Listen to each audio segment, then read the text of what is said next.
Chapter that we are starting today उसको बोला जाता है, उसका नाम है मैन्युफैक्चरिंग फाइनल अकाउंट्स। ठीक है, अभी फाइनल अकाउंट्स है तो तुमने सीखा ही रहेगा, तुमने 11th में भी सीखा है, तुमने 12th में भी सीखा है। एंड उसमें प्रॉब्लम आता है कि सर लास्ट में जाके मेरा सम टैली होता नहीं। तो अभी जब तक तुम कॉमर्स लाइन में रहेगा ना, जितना साल तुम पढ़ते रहेगा उतना साल तुमको ये फाइनल अकाउंट नाम का जो चीज है ये हमेशा तुम्हारा साथ रहेगा, ये कभी तुम्हारा पीछा छोड़ेगा नहीं। तो तुम बोले सर ये मैन्युफैक्चरिंग फाइनल अकाउंट में अलग क्या है? जो तुम लोग ने 11th स्टैंडर्ड में सीखा था ना, वो था सोल ट्रेडिंग का फाइनल अकाउंट। सोल ट्रेडिंग मतलब सर एक इंसान का बिजनेस।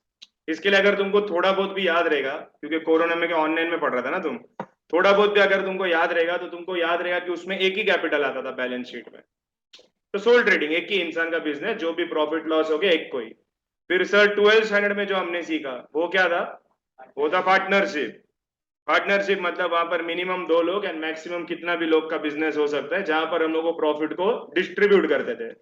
लेकिन 13th स्टैंडर्ड दैट इज तुम्हारा फर्स्ट ईयर, अब ये जो टॉपिक है ना ये तुम्हारा बीकॉम वाले लोग के लिए भी है, ये तुम्हारा बैफ वाले लोग के भी है, एंड ये तुम लोग का बीएमएस वालों को भी है। तो 13th में जो तुम सीखेगा वो तुम सीखेगा मैन्युफैक्चरिंग फाइनल अकाउंट। अभी तुम बोले सर मैन्युफैक्चरिंग में ऐसा फर्क क्या होता है? मैन्युफैक्चरिंग मतलब क्या है? मतलब मैं कोई चीज ऐसा लिया जिसका मैंने रॉ मटेरियल खरीदा, फिर उसको मैंने थोड़ा प्रोसेस किया एंड मैंने फाइनल गुड्स बनाया। फॉर एग्जाम्पल मेरे को अचानक कपड़ा बनाने का शौक आ गया, मैं सोच रहा हूँ कि मैं कपड़ा बनाने का बिजनेस चालू करूंगा। तो कपड़ा बनाने के लिए मेरे को क्या क्या लगेगा?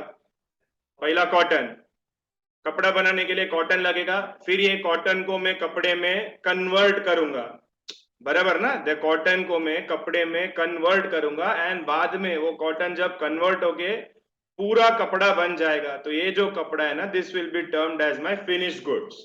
फिनिश गुड्स मतलब ये वो आइटम रहेगा जिसको मैं बेचूंगा।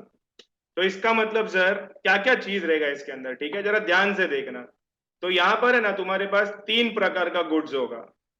फर्स्ट, यहाँ पर तुम्हारे पास एक रहेगा रॉ मटेरियल, राम नहीं, राम मटेरियल थोड़ी होता है, ठीक है, रॉ मटेरियल, रॉ मटेरियल्स। तो ये रॉ मटेरियल को तुम क्या करेगा? प्रोसेस करेगा, कुछ उस पर काम करेगा। काम करने पर कभी कभी आधा काम हो जाता है तो उसको बोला जाता है work in progress.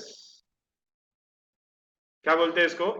Work in progress. And जब पूरा काम खत्म हो जाता है तो जो हमारा गुड्स बनता है ना उसको बोला जाता है फिनिश गुड्स। अभी तुम बोले यार सर रॉ मटेरियल तो हमको समझा, जैसे आपने ऊपर बोला कि कापूस आप लोगे तो दैट कापूस इज योर रॉ मटेरियल। तो वर्क इन प्रोग्रेस मतलब क्या? मेरा कपड़ा बन चुका है लेकिन उसमें अभी तक मैंने बटन नहीं लगाया।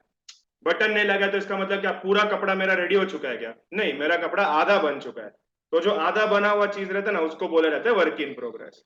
मतलब ये बिजनेस चलता कैसा है, यहाँ पर मैं ये मेरा इनपुट मटेरियल है, ये मेरे बिजनेस में जाएगा, फिर there will be certain processing जो होगा एंड बाद में प्रोसेस होने के बाद मेरा फिनिश गुड्स बनेगा। समझा? मतलब यहाँ पर तुम खरीदेगा रॉ मटेरियल, फिर उसके ऊपर थोड़ा बहुत कुछ तो मेहनत मेहनत करेगा एंड वो मेहनत मेहनत करने के बाद जो तुम्हारा फाइनल आइटम बनेगा that will be your finish goods. तो सर ये जो मैन्युफैक्चरिंग है इसमें होगा क्या? क्वेश्चन में क्या आएगा, हमको आंसर में क्या बनाना है जरा देखते हैं। तो क्वेश्चन में like every final account question जो हमेशा फाइनल अकाउंट में हमको पूछते हैं, तो क्वेश्चन में क्या दिया रहेगा? क्वेश्चन में दिया रहेगा तुमको एक ट्रायल बैलेंस। याद है ना, 12th में भी आता था, देखो क्वेश्चन में दिया रहेगा तुमको एक ट्रायल बैलेंस जिसमें एक डेबिट साइड रहेगा एक क्रेडिट साइड रहेगा, इसके अंदर there will be few items and trial balance के नीचे हमको दिया रहेगा कुछ एडजस्टमेंट्स। पकड़ के चलो एक 4-5 एडजस्टमेंट या 6 एडजस्टमेंट तुमको एग्जाम में लोग दे देंगे। तो ये हो गया तुम्हारा क्वेश्चन का पार्ट कि क्वेश्चन में सर हमको क्या क्या दिया रहेगा, हमको एक ट्रायल बैलेंस देंगे एंड कुछ एडजस्टमेंट्स देंगे। कैसे सॉल्व करना है, क्या सॉल्व करना है, वो हम लोग धीरे धीरे सीख जाएंगे। तो आज के लेक्चर में एकदम बेसिक है कि मैन्युफैक्चरिंग अकाउंट होता क्या है एंड उसमें बनाना क्या क्या रहता है। तो ये हो गया क्वेश्चन। तो सर सोल्यूशन में हमको क्या करना है? क्वेश्चन तो आपने बता दिया, तो सोल्यूशन में हमको क्या प्रिपेयर करना रहता है? तो सोल्यूशन के नाम पे हम बनाएंगे 4 चीज। चीज नंबर 1, हम बनाएंगे मैन्युफैक्चरिंग अकाउंट। क्या बनाएंगे? Manufacturing account. फिर हम लोग बनाएंगे ट्रेडिंग अकाउंट, जो हमको पता है। फिर हम लोग बनाएंगे profit and loss account. And फिर हम लोग लास्ट में बनाएंगे बैलेंस शीट। तो हमको कितना चीज बनाने का इसके अंदर, हमको करना है 4 चीज। कौन सा 4 चीज? एक manufacturing account, trading account, profit and loss account and balance sheet. तो इसमें जो नया अगर तुमको दिख रहा है नया, तो तुम बोले सर नया के नाम पे तो सिर्फ मैन्युफैक्चरिंग अकाउंट है। तो मैन्युफैक्चरिंग अकाउंट में होता क्या है, ठीक है, मैन्युफैक्चरिंग अकाउंट दिखता कैसे है वो हम लोग जरा ध्यान से देखते हैं। तो मैं यहाँ पर तुमको एक मैन्युफैक्चरिंग अकाउंट बना के दिखाता हूँ। तो ये अकाउंट है, तो अकाउंट है तो डेफिनेटली इसका 2 साइड रहेगा। ये है मेरा मैन्युफैक्चरिंग अकाउंट। तो 2 side, this is my debit side and this is my credit side. वो लाइन को थोड़ा इग्नोर करो, ठीक है। तो manufacturing account is which type of an account? अगर मैं क्वेश्चन तुमको पूछता हूँ ऑब्जेक्टिव में, तो तुम लिखेगा sir it is a nominal account. तो नॉमिनल अकाउंट का रूल ये रहता है कि सर डेबिट में आप सब खर्चा लिखो एंड क्रेडिट में आप सब इनकम लिखते जाओ। बराबर बोलो हाँ, यस। तो सर मैन्युफैक्चरिंग अकाउंट में हम लोग क्या क्या लिखेंगे? मैन्युफैक्चरिंग अकाउंट में हम लोग वो लिखेंगे जो सब फैक्ट्री रिलेटेड एक्सपेंसेस है। आई रिपीट, कौन सा एक्सपेंसेस लिखेंगे? फैक्ट्री रिलेटेड एक्सपेंसेस या प्रोडक्शन रिलेटेड एक्सपेंसेस। वापिस एक बार बोलो सब लोग, कौन सा एक्सपेंसेस? फैक्ट्री रिलेटेड एक्सपेंसेस या प्रोडक्शन रिलेटेड एक्सपेंसेस, वो हम मैन्युफैक्चरिंग में लिखेंगे। तो सर क्या क्या आएगा इसके अंदर? तो फर्स्ट आइटम यहां पर आएगा to opening stock of WIP। WIP मतलब वर्क इन प्रोग्रेस। WIP मतलब देखो यहां पर अगर तुमको याद रहेगा, थोड़ी देर पहले हम लोग ने गुड से रिलेटेड कुछ सीखा था, दिख रहा है तुमको? तो इसमें जो फर्स्ट 2 आइटम है ना, ये वाला एंड ये वाला, ये कहां जाएगा? मैन्युफैक्चरिंग अकाउंट में। कहां जाएगा? मैन्युफैक्चरिंग अकाउंट में। वापिस जोर से बोलो, कहां जाएगा? तो मैन्युफैक्चरिंग में कैसे आएगा ना, हम लोग देखते हैं। तो मैन्युफैक्चरिंग अकाउंट का डेबिट साइड का first item is opening stock of WIP। Clear? Manufacturing इसका सेकंड आइटम यहां हम लोग लिखेंगे टू, एक फॉर्मूला बनता है यहां पर, टू रॉ मटेरियल कंज्यूम्ड। क्या फॉर्मूला बना? To raw material consumed. अभी सर ये फॉर्मूला में है क्या क्या? इसके अंदर हम लिखेंगे opening stock of raw material, opening stock of raw material. फिर इसमें हम ऐड करेंगे अगर हमने कोई भी परचेज किया है रॉ मटेरियल का, तो परचेस ऑफ रॉ मटेरियल। फिर अगर हम कोई रॉ मटेरियल को रिटर्न कर रहे हैं, return, that is purchase return, तो हम लोग लिखेंगे इधर less purchase return of raw material. And अगर इसका क्लोजिंग स्टॉक रहेगा तो हम लोग इसको यहीं पर लेस कर देंगे, less closing stock of raw material. And यहाँ पर ये प्लस माइनस करने के बाद, ठीक है, प्लस माइनस करने के बाद जो हमारा आंसर आएगा वो आंसर हम बाहर के कॉलम में लिखेंगे। एंड ये जो बाहर के कॉलम का मेरा आंसर रहेगा that will be raw material consume. ठीक है, एकदम आराम से सीखेंगे आज के लेक्चर में, मेरे को कोई घाई नहीं है, अपन खाली इतना करके जाएंगे ना आज के लेक्चर में, तो भी बस है मेरे लिए। तो क्या क्या सीखा हमने? मैन्युफैक्चरिंग अकाउंट, मैन्युफैक्चरिंग अकाउंट का sir first item opening stock of WIP, second item raw material consume. तो रॉ मटेरियल कंज्यूम का फॉर्मूला क्या है? Opening stock add purchases less closing stock. Repeat, opening stock add purchases less closing stock. वापिस एक बार, opening stock add purchases less closing stock. मतलब कोई भी फॉर्म में अगर रॉ मटेरियल बाहर जाएगा ना तो इससे माइनस करने का। अभी आप बोलोगे सर कोई भी फॉर्म में बाहर जाएगा मतलब एग्जाम में तुमको लोग दे सकते हैं कि goods raw material stolen. Stolen मतलब क्या हो गया? चोरी हो गया। तो मतलब रॉ मटेरियल बाहर गया ना, तो हम लोग क्या करेंगे? इधर माइनस कर देंगे। Goods lost by theft minus कर देंगे। अगर वो बोल रहे फ्री सैंपल में तुमने रॉ मटेरियल बांट दिया, माइनस कर देंगे।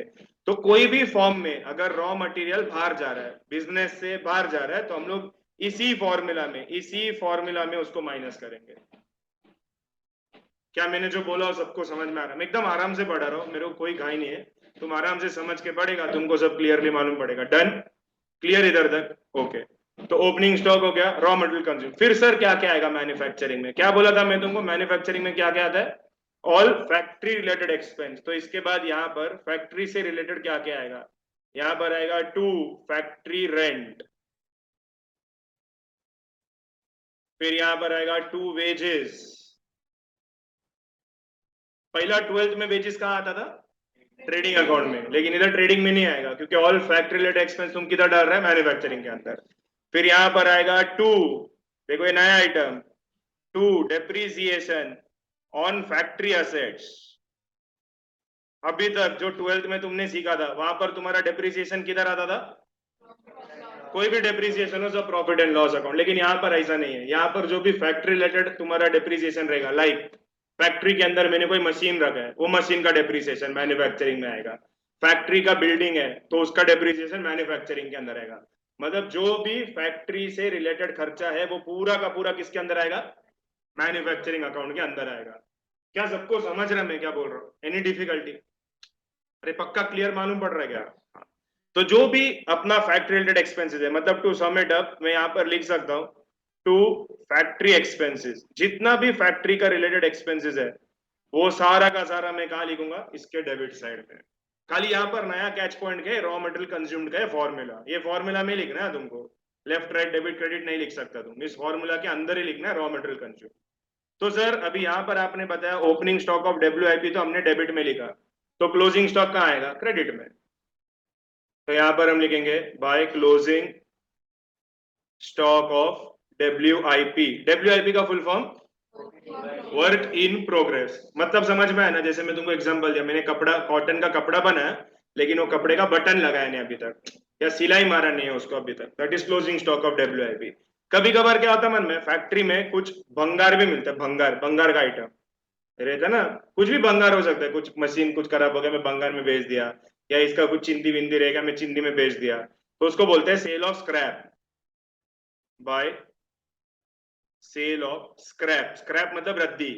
अगर तुमने रद्दी में बेच के कुछ कमाया तो वो इसके अंदर आएगा। समझ में आ रहा है तुमको मैं क्या बोल रहा हूँ? तो सर ये मैन्युफैक्चरिंग अकाउंट बना के हमको मिल क्या रहा है? मैन्युफैक्चरिंग अकाउंट हमने इसलिए बनाया ताकि हम फाइंड कर सके what is my cost of production. क्या फाइंड करने के लिए बनाया हमने? Cost of production. This is my balancing figure. मतलब यहाँ पर है ना, जो भी वैल्यू रहेगा ना इसी साइड में आएगा। इसी साइड मतलब क्रेडिट साइड में ही आएगा, क्योंकि इसमें सब खर्चा ही लिख रहे हैं हम लोग, कुछ भी इनकम नहीं लिख रहा है। तो खर्चा ही लिख रहा है मतलब खर्चा डेफिनेटली शुड बी मोर। तो ये हम लोग बना के हमको क्या मिलेगा? We will get the cost of production. And ये कॉस्ट ऑफ प्रोडक्शन हम लोग कहाँ ट्रांसफर कर देंगे? ये ट्रांसफर हो जाएगा तुम्हारा ट्रेडिंग अकाउंट के अंदर। It will be transfer to trading account. अब कैसे ट्रांसफर होगा, क्या ट्रांसफर होगा, अपन आराम आराम से देखते हैं। क्या तुमको मैन्युफैक्चरिंग अकाउंट जो स्क्रीन के ऊपर है क्या ये समझ में है? तो क्या क्या आइटम था वापिस एक बार जरा अपन रिवाइज कर लेते हैं। तुमको लगता है बार बार क्यों बोल रहे हैं, लेकिन ध्यान से सुनेगा तो तुम्हारा याद हो जाएगा। तो first item opening stock of WIP. Opening stock of WIP याद हो गया मेरे को। तो वर्क इन प्रोग्रेस का फर्स्ट आइटम हम लोग यहाँ लिखेंगे, क्लियर। फिर उसके बाद सेकंड हमको मिल रहा है फॉर्मूला। ये formula is pertaining to raw material. Formula क्या बोलता है? To opening stock add purchases, फिर परचेज रिटर्न रहेगा तो लेस करने का, क्लोजिंग स्टॉक रहेगा तो लेस करने का। तो बाहर जो हमको वैल्यू मिलेगा that value will be known as raw material consume, कि कितना रॉ मटेरियल तुमने एक्चुअल में यूज किया है। फिर उसके बाद यहाँ पर क्या क्या आता है? Factory related expense. ये एक इंपॉर्टेंट कैच पॉइंट कि जो डेप्रिसिएशन अभी तक हम 12th में पढ़ते आ रहे थे सब किधर लिख रहा था हम लोग? प्रॉफिट एंड लॉस अकाउंट के डेबिट में। लेकिन अब ऐसा नहीं होगा। जो भी फैक्ट्री का रिलेटेड है वो मैन्युफैक्चरिंग में जाएगा, जो भी ऑफिस रिलेटेड है वो अपना प्रॉफिट एंड लॉस में जाएगा। क्या तुमको कुछ भी समझा? वेरी गुड, समझ में आया। तो आगे नेक्स्ट क्रेडिट साइड में कौन आता है? Closing stock of WIP. फिर उसके बाद कौन आइटम आता है? Cell of scrap. स्क्रैप मतलब रद्दी, कुछ भंगार अंगार बेचा तुम। एंड मैन्युफैक्चरिंग अकाउंट बनाने का मेन पर्पस क्या है? To find the cost of production. मतलब मैं जो गुड्स बना रहा है वो बनाने का खर्चा कितना आ रहा है मेरे को। समझ में आया मैंने क्या बोला? ठीक है, चलो तो हम लोग जाते हैं जरा ऊपर की ओर, जहां पर हमने लिखा था इसके बारे में। कहा लिखा था हमने क्या क्या बनाने का? देखो सोल्यूशन में हमको बनाने का क्या रहता है? Manufacturing account. मैन्युफैक्चरिंग अकाउंट क्यों बनाते हैं? To find what? To find cost of production. And ये जो कॉस्ट ऑफ प्रोडक्शन रहेगा it will be transfer to which account? Perfect. तो ये जो कॉस्ट ऑफ प्रोडक्शन है it will be transfer to trading account. तो जो पूरा का पूरा कॉस्ट ऑफ प्रोडक्शन है ये जाएगा मेरा ट्रेडिंग अकाउंट के अंदर। फाइन, अरे समझा क्या? चलो अभी ट्रेडिंग अकाउंट देखते हैं कि सर ट्रेडिंग अकाउंट कैसे दिखेगा। तो ट्रेडिंग अकाउंट कैसे दिखेगा? अभी जो ट्रेडिंग अकाउंट बनेगा ना वो थोड़ा छोटा बनेगा, मतलब एकदम बड़ा नहीं रहेगा तुम्हारा 12 जैसा। तो बात करते हैं ट्रेडिंग अकाउंट का। Trading account again debit side, credit side. Sir, trading account is which type of an account? It is nominal account. ठीक है, नॉमिनल अकाउंट मतलब सेम, डेबिट में हम एक्सपेंसेस लिखेंगे, क्रेडिट में हम इनकम लिखेंगे, राइट? सबको समझ रहा है मैं क्या बोल रहा हूँ? तो ट्रेडिंग अकाउंट में सर क्या क्या आइटम आएगा? ट्रेडिंग अकाउंट में जो फर्स्ट आइटम आएगा वो आएगा opening stock of finish goods. तो अगर मैं यहां पर opening stock of finish goods लिख रहा हूं तो यहां पर मैं क्या लिखूंगा? Bye closing stock of finish goods. Clear? अभी देखो मैन्युफैक्चरिंग अकाउंट से एक अमाउंट यहां आने वाला है, कौन आने वाला था? Cost of production. दिख रहा है? दिख रहा है? ये देखो, ये कॉस्ट ऑफ प्रोडक्शन अभी कौन से साइड में? क्रेडिट साइड में। देखो ना, क्रेडिट में दिख रहा है इधर। तो जब ट्रेडिंग में जाएगा ना तो वो इस तरफ आएगा, इस तरफ मतलब डेबिट साइड में दिखाई देगा, क्योंकि इधर बाय है ना, तो बाय है तो नीचे जाके क्या आएगा? टू। तो यहां पर मैं लिखेगा टू कॉस्ट ऑफ प्रोडक्शन। ये जो वैल्यू है कॉस्ट ऑफ प्रोडक्शन का, ये वैल्यू मुझे कहां से मिला? मैन्युफैक्चरिंग अकाउंट से मिला। तुमको समझ रहा है मैं क्या बोल रहा हूँ? ओके। फिर उसके बाद अगर सपोज मैं कोई सेल कर रहा हूँ, सेल, मैं गुड्स बेच रहा हूँ, मेरा सेल्स हो रहा है, तो सेल्स भी मैं यहां लिखूंगा on credit side, by sales. And trading account में हमको क्या मिलता है? अगर हमारा क्रेडिट साइड ज्यादा है तो हमको मिलेगा ग्रॉस प्रॉफिट। ग्रॉस प्रॉफिट हमको कब मिलेगा? जब हमारा credit side is more than the debit side. And अगर हम उल्टा हो गया तो हमको क्या मिलेगा यहाँ पर? Gross loss. तो ग्रॉस लॉस कब मिलता है? जब अपना debit side is more than the credit side. And ये जो ग्रॉस प्रॉफिट ग्रॉस लॉस है, ये हम लोग कहाँ ट्रांसफर करेंगे? Profit and loss. बाकी तो तुमको आता है, इट इज वेरी इजी। ठीक है, तो ये ट्रेडिंग अकाउंट हम क्यों बनाते हैं? ट्रेडिंग अकाउंट हम इसलिए बनाते हैं ताकि हम ढूंढ सके कि हमारे बिजनेस में हमको प्रॉफिट हो रहा है, मतलब ग्रॉस प्रॉफिट आ रहा है, कि हमको ग्रॉस लॉस आ रहा है। कुछ लिखो मत, तुमको लिखने के लिए मैं वक्त देता हूँ। एंड ये जो ग्रॉस प्रॉफिट ग्रॉस लॉस है, ये हम लोग कहां पर ट्रांसफर करेंगे? It will be transfer to profit and loss account. Profit and loss account बनाने से क्या मिलता है हमको? थोड़ा बहुत तो 12th स्टैंडर्ड याद रहेगा, तो बताओ मेरे को क्या मिलता है? Net profit. परफेक्ट। या तो नेट प्रॉफिट मिल सकता है या तुमको नेट लॉस मिल सकता है। अब ये जो नेट प्रॉफिट नेट लॉस होता है, ये नेट प्रॉफिट नेट लॉस हम लोग कहाँ ट्रांसफर करते हैं? ये ट्रांसफर होता है अपना बैलेंस शीट के कैपिटल में, बराबर ना, लायबिलिटी साइड। एंड लास्ट में हमारा बैलेंस शीट गेट्स टैलीड। तो सेम प्रोसेस यहाँ पर भी रहेगा। The only difference is this manufacturing account. अगर तुमने मैन्युफैक्चरिंग अकाउंट अपने दिमाग में एकदम अच्छे से फिट कर दिया तो तुमको ये लेसन इजी लगेगा। ऐसे लगेगा इजी था, कुछ था नहीं इसके अंदर। तो वापिस एक बार, इसमें 3 प्रकार का गुड्स रहेगा। कौन सा 3 प्रकार का गुड्स रहेगा? Raw material, work in progress and finish goods. तो ये जो raw material and work in progress है, ये जाएगा अपना मैन्युफैक्चरिंग के अंदर। जो फिनिश गुड्स है, ये जाएगा अपना ट्रेडिंग अकाउंट के अंदर। बाकी profit and loss balance sheet will remain the same. I hope ये क्लियर है, सबको समझ में मैं क्या बोल रहा हूँ? ठीक है, चलो तो टॉपिक का नाम दे दो सब लोग।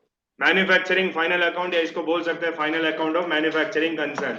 रिश्ता वही, सोच नहीं, सेम चीज है। ठीक है, तो मैन्युफैक्चरिंग फाइनल अकाउंट या final accounts of manufacturing concern.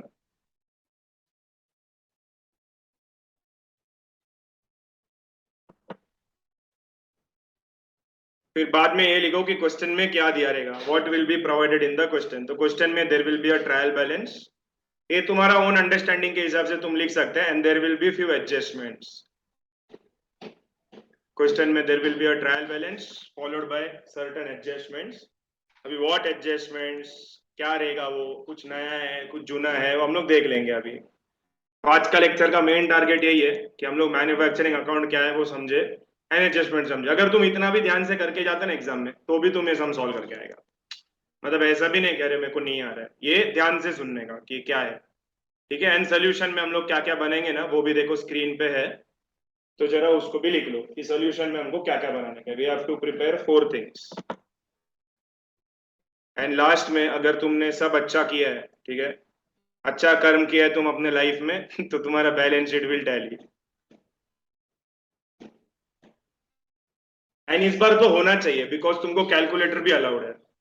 12th में तो तुम्हारा दुख ये था कि सर इतना सम आता है, एक तो हम लोग ऑनलाइन पढ़ रहे हैं तो कैलकुलेटर भी नहीं है। अभी तो तुम्हारे पास कैलकुलेटर भी है, तो अभी तो तुम्हारे एक भी सम बिना टैली हुए खत्म नहीं होना चाहिए। ठीक है, ये लिख लो। एंड इसके बाद हम लोग को मैन्युफैक्चरिंग अकाउंट का फॉर्मेट बनाते हैं एंड ट्रेडिंग अकाउंट का फॉर्मेट बनाते हैं, बाकी profit and loss and balance sheet का format is not required, because ये दोनों में थोड़ा चेंजेस है, बस वो तुमको आना चाहिए। ठीक है, लिख लो सब लोग आराम से। क्यों बनाता है, क्या ढूंढने के लिए बनाता है, सब कुछ लिखा हुआ है, तो जरा देखो एंड उसके हिसाब से लिख डालो। ठीक है, अभी ये इधर तक लिख के हो गया, तो ये अपना मैन्युफैक्चरिंग अकाउंट है, इसको भी जरा लिख डालो।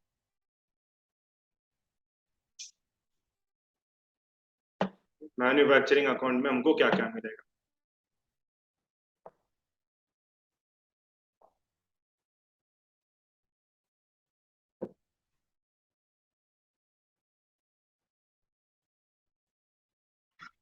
तो ये मैन्युफैक्चरिंग अकाउंट लिख के होने के बाद देखो ये क्या लिखा है ब्लू में, ये लिखा है मैंने ट्रांसफर टू ट्रेडिंग अकाउंट। फिर एक ट्रेडिंग अकाउंट बनाओ, ट्रेडिंग अकाउंट में ज्यादा आइटम नहीं रहेंगे, इतना ही रहेगा, या एक हाथ इधर उधर आया तो आया, लेकिन मैक्सिमम टाइम तुमको ये 4 आइटम ही दिखाई देगा ट्रेडिंग अकाउंट।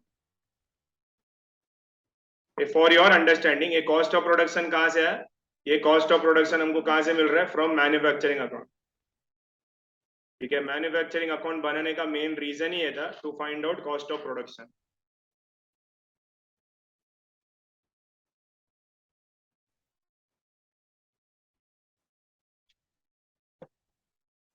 लिख लो। फिर ये होने के बाद अपन देखते हैं कि कौन सा एडजस्टमेंट आ सकता है, फिलहाल ये कर लो। ये होने के बाद देखते हैं कि इसके अंदर कौन सा टाइप का एडजस्टमेंट आएगा। ठीक है, कुछ जाने पहचाने एडजस्टमेंट भी रहेंगे, ऐसा लगेगा सर ये तो हमने पहले भी किया है। ठीक है, तो कुछ जाने पहचाने रहेंगे, कुछ नए रहेंगे। लेट्स सी, फर्स्ट एडजस्टमेंट जो हमने बचपन से किया है वो है क्लोजिंग स्टॉक। क्लोजिंग स्टॉक अभी तक हम लोग क्या करता था, ट्रेडिंग अकाउंट के क्रेडिट में एंड बैलेंस शीट के असेट में, लेकिन अब ऐसा नहीं होएगा। अभी अपने पास कितना टाइप का क्लोजिंग स्टॉक हो सकता है, 3 टाइप्स। कौन सा 3 टाइप का क्लोजिंग स्टॉक होएगा, closing stock of raw material, फिर क्लोजिंग स्टॉक ऑफ WIP, फिर closing stock of finish goods. तो अभी 3 different type of closing stock है, तो इसका इफेक्ट भी क्या क्या आएगा अगर तुमको याद है थोड़ा बहुत। तो closing stock of raw material, ये हम लोग क्या करते थे, वो जो एक फॉर्मूला था मालूम है क्या, रॉ मटेरियल कंज्यूम। अरे था ना, देखो ना तुम्हारी बुक में लिखा रहेगा तुम। तो वो जो रॉ मटेरियल कंज्यूम्ड का जो फॉर्मूला था, रॉ मटेरियल कंज्यूम्ड का फॉर्मूला, उसमें हम करेंगे माइनस। एंड ये आता किधर है, ये आता है अपना मैन्युफैक्चरिंग अकाउंट के डेबिट में। तो ये हो गया इसका फर्स्ट इफेक्ट। सेकंड इफेक्ट क्या देंगे, ये जाएगा असेट्स में जो पहले से होता था। Closing stock of WIP, closing stock of WIP कहां पर आएगा बताओ, सोच के बताओ। क्लोजिंग स्टॉक ऑफ WIP लिखा है देखो हमने, मैन्युफैक्चरिंग अकाउंट के क्रेडिट में, एंड सेकंड इफेक्ट जाएगा हमारा असेट्स में जो पहले होता था। Closing stock of finish goods, ये कहां जाएगा, ये जाएगा ट्रेडिंग अकाउंट के क्रेडिट में, एंड इसका सेकंड इफेक्ट जाएगा असेट्स में। मतलब यहां पर क्या फर्क हो रहा है सर, इसका जो फर्स्ट इफेक्ट है वो अलग अलग आ रहा है सबका। सिर्फ फिनिश गुड्स का वही बचपन वाला trading credit balance sheet asset, लेकिन उसको ऊपर का दोनों वो कहां पर जाएगा, मैन्युफैक्चरिंग अकाउंट में जाएगा। एक डेबिट में ही माइनस होएगा एंड एक क्रेडिट में चला जाएगा। ये तुमको समझा क्या, डेबिट में माइनस किधर हो रहा है, चलो नहीं समझा तो मैं बताता हूँ फिर से एक बार। देखो ये अपना था मैन्युफैक्चरिंग अकाउंट, दिख रहा है। तो क्लोजिंग स्टॉक ऑफ जो रॉ मटेरियल है, एक closing stock of raw material हमने क्या किया था, डिडक्ट किया था, देखो डिडक्ट, ये लिखा है मैं माइनस होगा। एंड जो क्लोजिंग स्टॉक ऑफ WIP है, ये यहाँ पर हमने क्रेडिट साइड में लिखा है, तो देखो इसके लिए मैंने वहां पर क्रेडिट में लिखा था। सबको समझा, anyone has any doubt, any doubt, no doubt, fine. तो ये हो गया अपना क्लोजिंग स्टॉक का एडजस्टमेंट। तो क्लोजिंग स्टॉक का एडजस्टमेंट होने के बाद जो सेकंड फेवरेट एडजस्टमेंट जो एग्जाम में पूछा जाता है वो है डेप्रिसिएशन। तो सेकंड एडजस्टमेंट डेप्रिसिएशन। अभी डेप्रिसिएशन भी डिपेंड करेगा कि वो फैक्ट्री रिलेटेड एसेट्स पे है कि नॉर्मल एसेट्स पे है। तो डेप्रिसिएशन किस पे बेस्ड रहेगा, अगर वो फैक्ट्री एसेट्स पे है तो उसका ट्रीटमेंट अलग होगा, एंड अगर वो ऑफिस एसेट्स पे है तो उसका ट्रीटमेंट अलग होगा। अभी तुम लोग मेरे को बताओ माय डियर स्टूडेंट्स, ये जो फैक्ट्री रिलेटेड एसेट्स है, ठीक है, इस पे डेप्रिसिएशन का फर्स्ट इफेक्ट क्या आता है हमेशा, लेस फ्रॉम एसेट्स। तो यहाँ पर भी सेम, यहाँ पर भी सेम, पहला तो अपन एसेट से माइनस करेंगे, फिर उसके बाद हम देखेंगे कि हम उसको लिखेंगे कहाँ पर। अगर वो फैक्ट्री रिलेटेड है तो हम लोग उसको लिखेंगे मैन्युफैक्चरिंग अकाउंट के डेबिट में, एंड अगर वो ऑफिस रिलेटेड है तो हम उसको लिखेंगे प्रॉफिट एंड लॉस अकाउंट के डेबिट में, ट्रेडिंग अकाउंट में कुछ नहीं आएगा। अरे समझा क्या दोनों एडजस्टमेंट? तो क्लोजिंग स्टॉक एंड डेप्रिसिएशन, क्या सबको समझ में आया मैंने क्या बोला? पक्का लिख लो, इसको लिख लो अपने अपने बुक में फटाफट। कितना लिख के हो गया? तो बढ़ते हैं एडजस्टमेंट नंबर 3 पे। तो एडजस्टमेंट नंबर 3 क्या आता था? एडजस्टमेंट नंबर 3 आता था आउटस्टैंडिंग एक्सपेंसेस। तो सर आउटस्टैंडिंग एक्सपेंसेस का दो इफेक्ट क्या है? आउटस्टैंडिंग एक्सपेंसेस का वही जो पहले होता था, एड टू एक्सपेंस, एंड हम उसको लिखेंगे लायबिलिटी में, नो चेंज, जो पहले था सेम।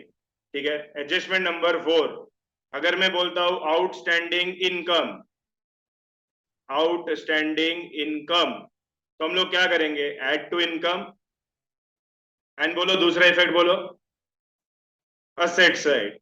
असेट में क्यों आता है? Because it is receivable in future. Outstanding मतलब मिलने का बाकी है, एंड ये आउटस्टैंडिंग एक्सपेंस मतलब देने का बाकी है। तो अगर देने का बाकी रहेगा तो लायबिलिटी रहता है, मिलने का बाकी रहेगा तो असेट रहता है।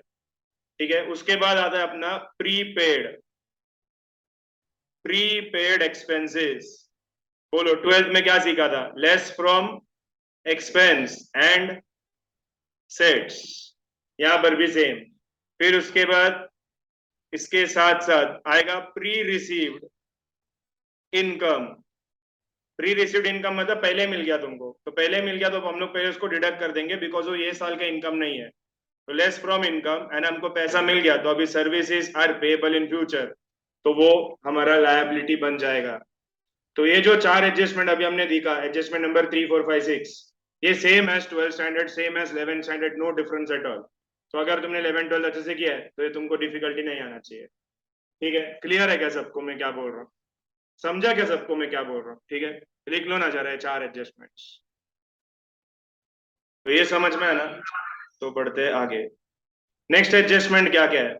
नेक्स्ट भी बहुत सारे एडजस्टमेंट आता है। Adjustment number 7, unrecorded purchases. तो अनरिकॉर्डेड परचेसेस हम क्या करेंगे? हम पहला करेंगे परचेसेस में ऐड, एंड हम लोग इसको ऐड करेंगे क्रेडिटर्स में। अभी तुम बोले सर कौन सा परचेस? वो डिपेंड करेगा क्वेश्चन में क्या बोला है। अगर वो लोग बोल रहे हैं रॉ मटेरियल का अनरिकॉर्डेड परचेसेस है तो रॉ मटेरियल में जाके ऐड करने का। समझा क्या? Next 8.1, unrecorded sales. बोलो क्या लगता है क्या आना चाहिए? शाबाश, add to sales and add to debtors. पक्का क्लियर है ना इधर तक? इजी। उसके बाद वो गुड्स रिलेटेड एडजस्टमेंट याद है तुमको? कुछ गुड्स रिलेटेड एडजस्टमेंट भी आता था। चलो उसके पहले दूसरा कुछ करते हैं। Interest on capital. Interest on capital क्या इफेक्ट आता है इंटरेस्ट ऑन कैपिटल का? याद नहीं, सब भूल गया तुम। Add to capital and liability. Capital किधर रहता है? कुछ भी क्या फेंक रहा तुम लोग? Add to capital and profit and loss account debit side. ये ऑनलाइन ऐसे ही था तुम लोग। ठीक है। Interest on drawings. बोलो इंटरेस्ट ऑन ड्रॉइंग क्या करेगा? Less from capital and profit and loss account credit side. ठीक है। चलो कोई बात नहीं, अपन इसको आज बाय कर लेंगे। ठीक है, एक बार अपने होने दो, फिर मैं तुमको थोड़ा वक्त देता हूँ पढ़ने का। उसके बाद आता अपना फेवरेट एडजस्टमेंट गुड्स का। Goods distributed as free samples. तुमने फुकट में सैंपल बांट दिया, बताओ तो कहाँ लिखोगे? हाँ, एक तो profit and loss debit, sir वो एडवर्टाइजमेंट में जाएगा, profit and loss debit. And दूसरा goods distributed as free sample, वो डिपेंड करेगा कि तुम कौन सा गुड्स डिस्ट्रीब्यूट कर रहा है एज फ्री सैंपल। अगर तुम रॉ मटेरियल कर रहा है या अगर तुम डब्ल्यूआईपी कर रहा है तो वो कहाँ जाना चाहिए? रॉ मटेरियल एंड डब्ल्यूआईपी रहेगा तो वो तुम लोग लिखेगा मैन्युफैक्चरिंग अकाउंट में। ठीक है, मैन्युफैक्चरिंग अकाउंट में। लेकिन वही अगर फिनिश गुड्स रहेगा तो तुम उसको कहाँ लिखेगा? ट्रेडिंग अकाउंट के क्रेडिट साइड में। अरे समझ में आ रहा है क्या मैं क्या बोल रहा हूँ? Similarly for goods lost by theft, same, खाली इसमें डिफरेंस क्या आएगा? गुड्स लॉस्ट बाय थेफ्ट में ये जो प्रॉफिट एंड लॉस अकाउंट के डेबिट में जाएगा तो उधर एडवर्टाइजमेंट नहीं आएगा, वहां पर क्या आएगा? टू लॉस बाय थेफ्ट आएगा। ठीक है, तो गुड्स रिलेटेड एडजस्टमेंट अपन बाद में देखते हैं। फिलहाल ये जो एडजस्टमेंट्स है इसको जरा अपने बुक में लिख के ले लो। ठीक है, इतना लिख लो। एक गुड्स वाला अपन बाद में देखते हैं, जैसे सम सॉल्व करते जाएंगे ना, जैसे जैसे जैसे आएगा उसके हिसाब से अपन देखते जाते हैं। तो आज फर्स्ट लेक्चर में इतना काफी है, इतना अच्छे से पहले कर लो।